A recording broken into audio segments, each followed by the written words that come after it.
Hello friends, welcome to my channel. स्वागत है आप सबों का इस वक्त की लेटेस्ट अपडेट में। दोस्तों, प्राथमिक शिक्षक नियुक्ति 2015 में वैसे पारा शिक्षक जो गैर पारा कोटि में आवेदन किए हुए थे और उन्हें सरकार सीधे कह दिया था कि अब कोई काउंसलिंग नहीं की जाएगी, और वो हाई कोर्ट किए हुए थे और एकल पीठ में उनको जो है राहत भी मिली थी। लेकिन सरकार ने उस पर ऑब्जेक्शन लगाया था कि अब कोई काउंसलिंग नहीं होगी। लेकिन आज जो है हाई कोर्ट ने इसमें खुलासा कर दिया है। एकल पीठ के मान्यता को, एकल पीठ के जो सुनवाई थी उनको सही बताते हुए पुनः काउंसलिंग करने के लिए राज्य सरकार से कहा है। चलिए पूरी अपडेट देखते हैं।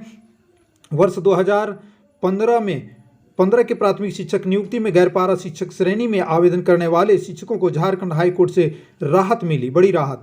मामले में हाईकोर्ट ने राज्य सरकार की अपील पर फैसला सुनाते हुए एकल पीठ के आदेश को सही ठहराया है। कोर्ट ने कहा कि एकल पीठ द्वारा पारित आदेश उचित है। हाईकोर्ट के न्यायमूर्ति सुजीत नारायण प्रसाद की अध्यक्षता वाली खंडपीठ ने मामले में प्रतिवादी अभ्यर्थी जो पारा शिक्षक थे लेकिन उन्हें गैर पारा शिक्षक श्रेणी में आवेदन दिया था, ठीक है, और वे अंतिम चयनित अभ्यर्थियों से अधिक अंक प्राप्त किए थे, उनके लिए अतिरिक्त काउंसिल कर नियुक्ति प्रक्रिया पूरी करने का निर्देश दिया है। दरअसल राज्य सरकार ने एकल पीठ के आदेश के खिलाफ खंडपीठ में चुनौती दी थी। एकल पीठ में सुनवाई के दौरान पूर्व में राज्य सरकार की ओर से कहा गया था कि वर्ष 2015 की प्राथमिक शिक्षक में गैर पारा शिक्षक श्रेणी में आवेदन करने वाले अभ्यर्थियों के लिए अब कोई काउंसलिंग नहीं की जाएगी। प्राथमिक शिक्षक नियुक्ति के लिए उनका कंसिडरेशन नहीं किया जाएगा। इस पर प्रार्थी पारा शिक्षकों की ओर से एकल पीठ में कहा गया था कि राज्य सरकार द्वारा उन्हें नियुक्ति प्रक्रिया में शामिल नहीं करने का निर्णय गलत है।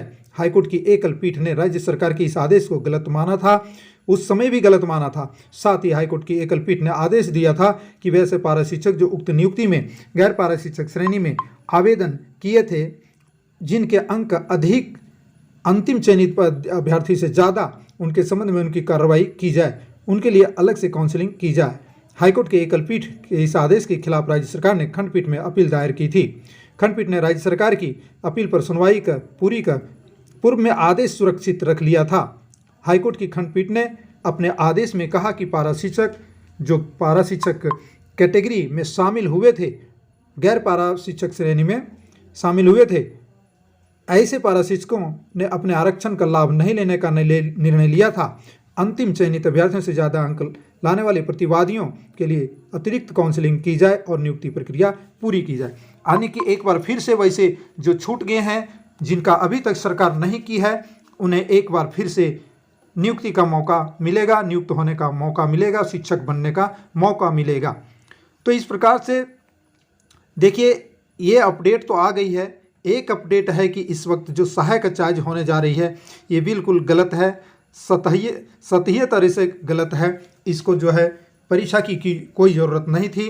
परीक्षाएं जो है पीजीटी में देखे होंगे कि एक परीक्षा से हो रहा है, हाई स्कूल में भी एक ही परीक्षा कह सकते हैं, एक ही दिन पीटी मेंस, खैर वो 2 परीक्षाएं हो रही है लेकिन एक ही दिन एक ही परीक्षा माना जा सकता है।